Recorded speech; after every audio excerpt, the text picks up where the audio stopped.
now? Perfect. Yeah. Yeah, great. Okay, thank you so much. So then I start really quickly. Thank you so much for the opportunity to present here today at the GSPP conference. My name is Ina Rohmann and I'm scientific associate and PhD student at the Kiel University in Germany at the Institute of East European Law. And today I would like to present or discuss the topic of the EU Green Deal. Is it a driver for climate-friendly energy laws in Russia and the Eurasian Economic Union? So maybe a short remark to the structure of my poster. As you might see, I just skipped the methodology part because I will talk about the legal field, and in legal sciences, you know, the methodology is quite more or less set and not such a part of the discussion. So I rather try to focus on discussion and the results and conclusions. Yes, so I start with the introduction. What do we have in the Eurasian Economic Union in the energy sector? We have Russia being the main exporting country of oil and gas, and the income generated through this export of oil and gas during the last years has constantly risen. So in 2020, Sorry, Ms. Rohmann. Yes? Sorry, Ms. Rohmann. I have a request. Will you be able to make your presentation in slide mode? Louder. No, your PowerPoint. Can you make it at least larger? Larger, yes. I will try. Oh, that's a good question. I don't really see a button for that.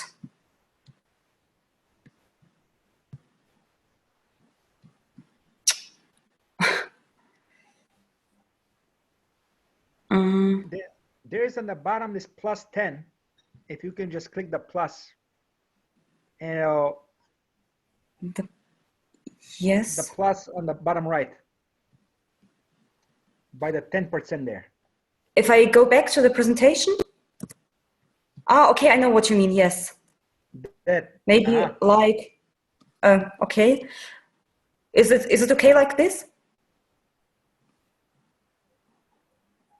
Now it's probably too big. I think the problem is if I share it via, you know, presentation mode, then they automatically switch to this format again. Or I can just leave it in the PowerPoint mode, and maybe you can tell me what would be appropriate. Yeah. Is it? That's okay. That's okay. If you can scroll in like, and scroll down. Yeah, that's okay. Okay, and then scroll down slowly. Yeah. Yes. Okay. Yeah. Thank you for the advice. Yeah. Yes, I just started with the introduction and talked about the revenue generated through the selling of oil and gas or export of oil and gas in Russia.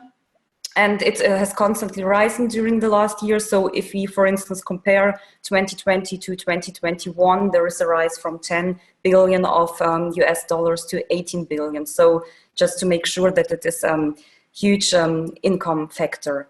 The second exporter of oil and gas, by the way, is Kazakhstan in the Eurasian European Union, so Economic Union, sorry. So these are very important export goods.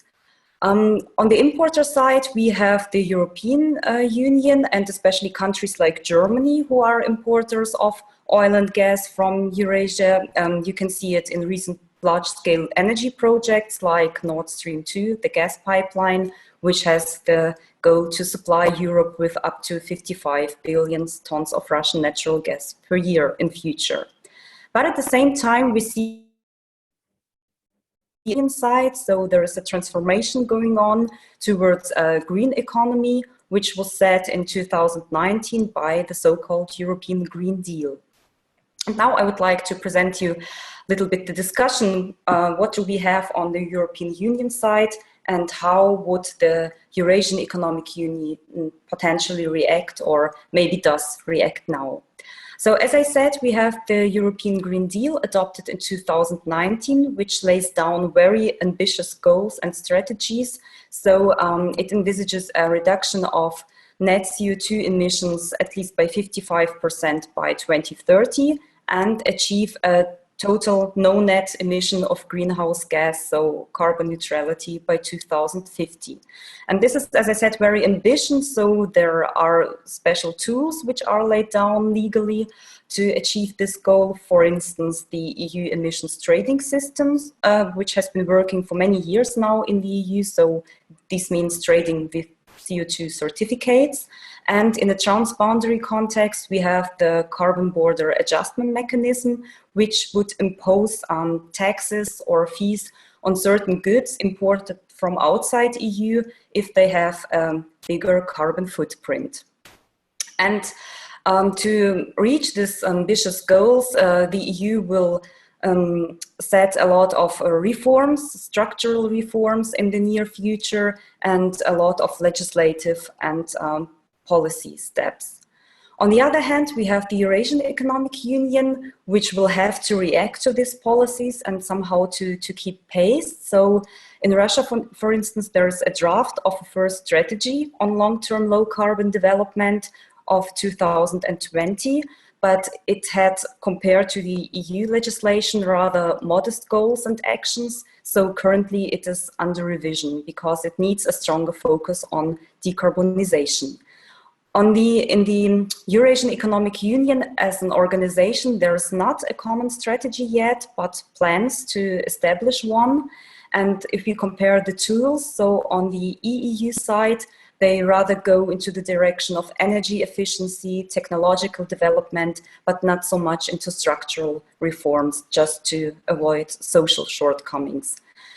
And therefore, the challenges are to reach this effective transformation, to react to the EU policy without social shortcomings. There is a strong economic opposition which tries to oppose climatic reforms and legislation, and therefore the perspective is not entirely clear yet. So on the one hand, the Eurasian Economic Union tries to keep pace with EU and even overtake to reach decarbonization earlier.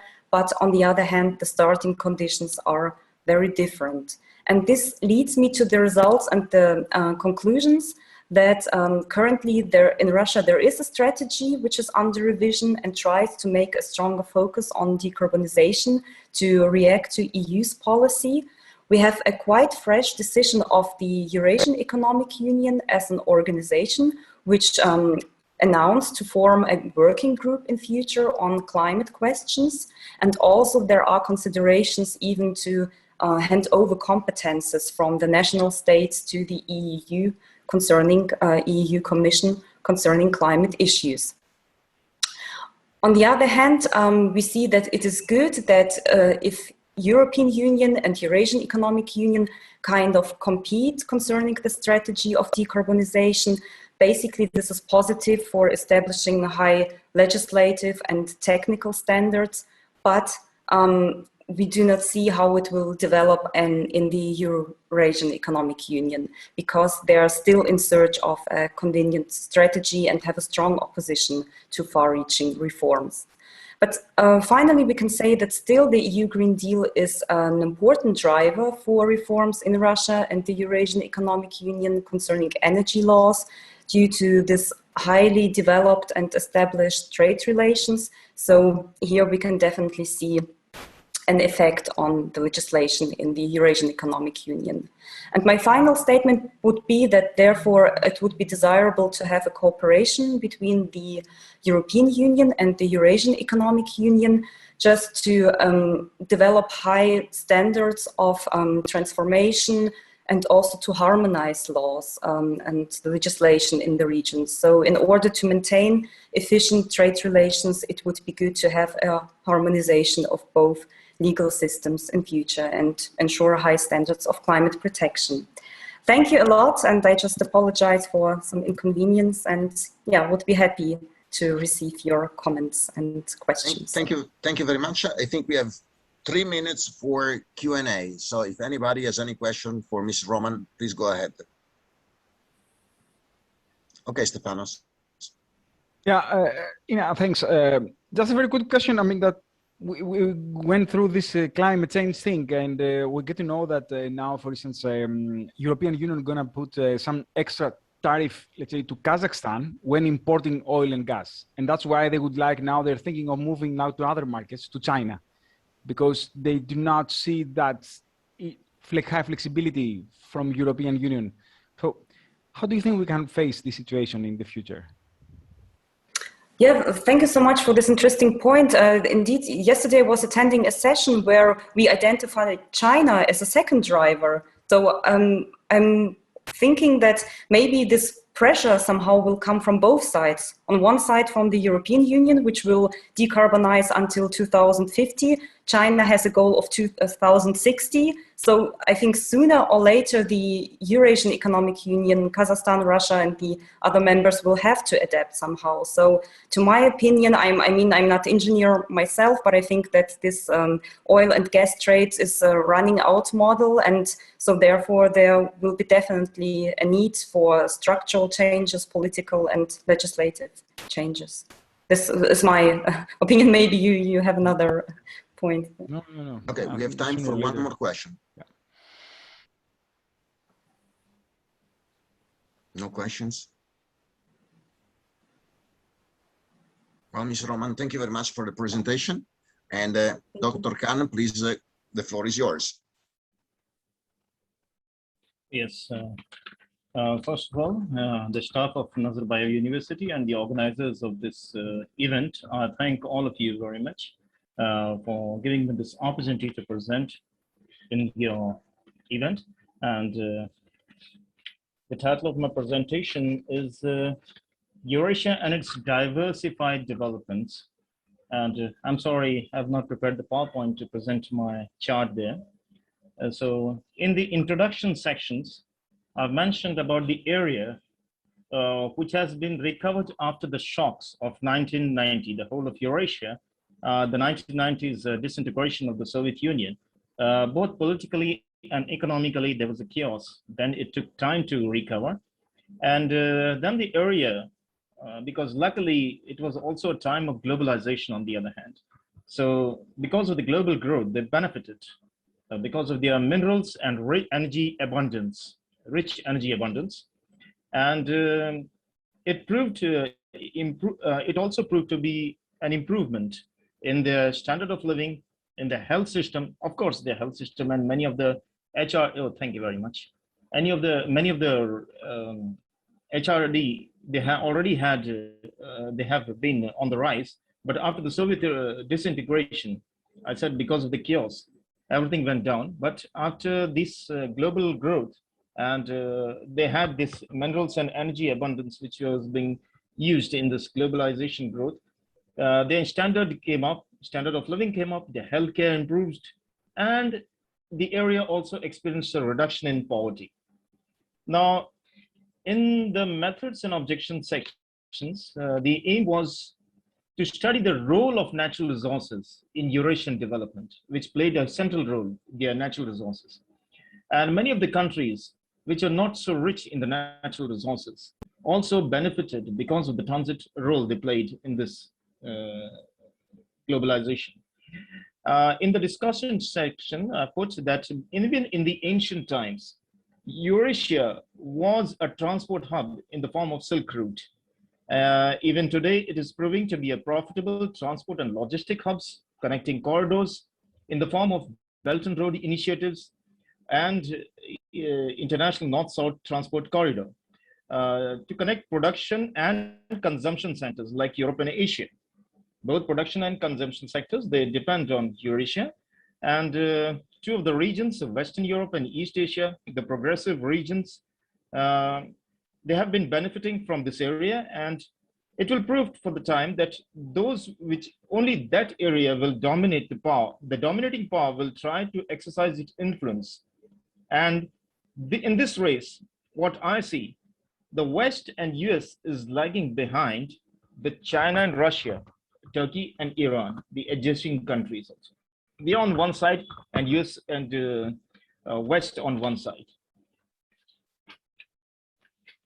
In the results sections, it is said that the country which dominates Eurasia will control Middle East and Africa. But now it is proving that to that, the influence on Eurasia, the one who have influence on Eurasia will control nearly half of the world, beyond half the world beyond, such as South Asia, ASEAN, the Mediterranean, further to Europe. Because Eurasian continent, the whole area Eurasia, it is not only in Europe and Asia, but it lies in the central part of the world map, where once you control it, you control everything. And they have in abundance. They have energy in abundance. They have manpower in abundance. The adjoining countries, they were landlocked. Russia had a cold water access, but now they have warm water access through other countries, adjacent countries like Turkey,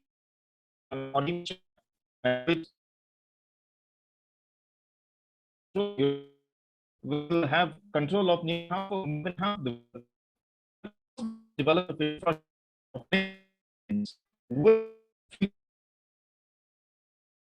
trade and investment within Eurasian continent. As far as the conclusion part is concerned, Eurasia is proving to be an important region in the century, no doubt. But along with it,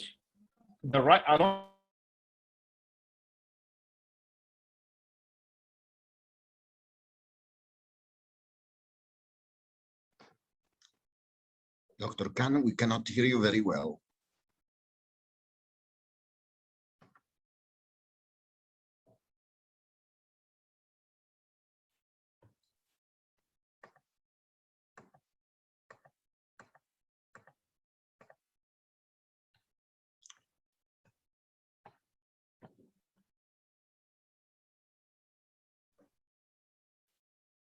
am I audible now? Yeah, now we can hear you again. Yeah. And in the conclusion sections, Eurasia is proving to be an important region in the century, but along with the rising prosperity, there seems to be a rise in numerous conflicts in that area. For example, the Nagorno-Karabakh between Azerbaijan and Armenia, the Russian clash with Ukraine on Donbass and on Crimea, and then there are many border issues between Central Asian countries. There are many enclaves and exclaves, and there is the border tensions. And then we have also witnessed some years back the ethnic cleansing of Uzbeks by the Kyrgyz, and there are ethnic issues in those areas.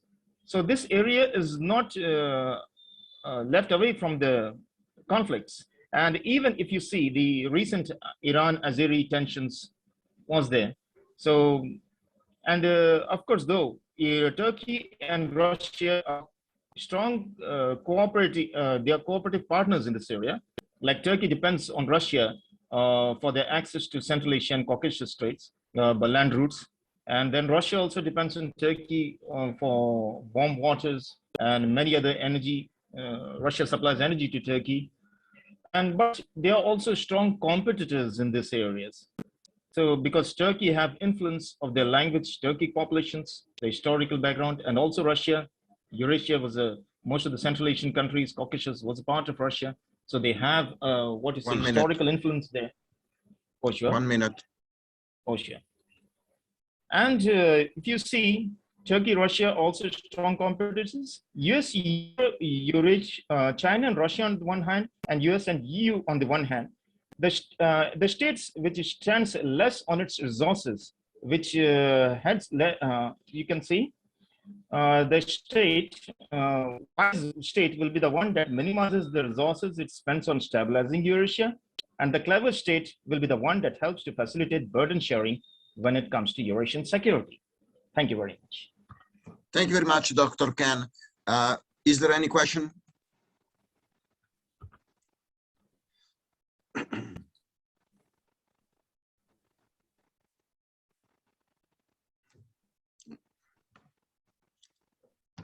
Ms. Rohmann, please go ahead. Yes, thank you.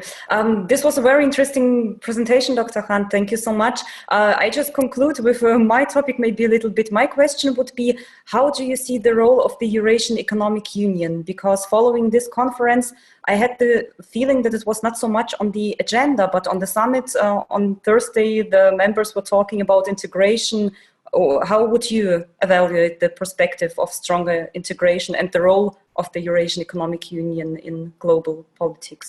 Thank you. Because it was a short presentation, so I've not mentioned here, but in the my full-length paper, it has been mentioned about Eurasian Economic Union. And of course, it is important. And in one article, I've also read that Eurasian Economic Union, because a strong country like Russia is supporting them, to many, Eurasian Economic Union for Russia is what WTO is for the US. So it's the financial instruments for Russia there. But I don't think like that. From my personal view, Eurasian Economic Union is also gathering space. It is proving to be a new group of countries coming economically together. All those countries and the adjoining countries which have influence and are playing a role, Eurasian Economic Union is becoming stronger enough. And after Shanghai Cooperation Organization, I think this is the only, besides Shanghai Cooperation Organization, this is the only important country. And of course, your presentation on Eurasian Economic Union laws, and you mentioned about laws of the European and Eurasian Union.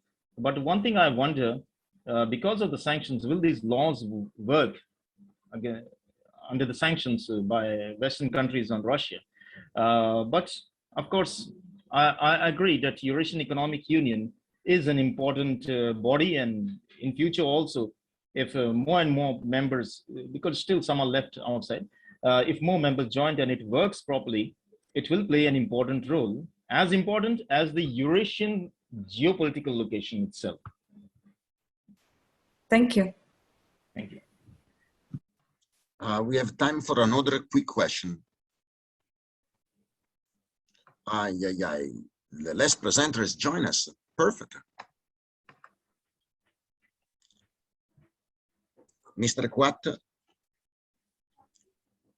Yes, terribly sorry for being late. You know, but I can give you you just 3 minutes, because in 5 minutes we need to switch to the closing of this conference. So you have 3 minutes to give us your best. Okay. So I'm sharing my screen.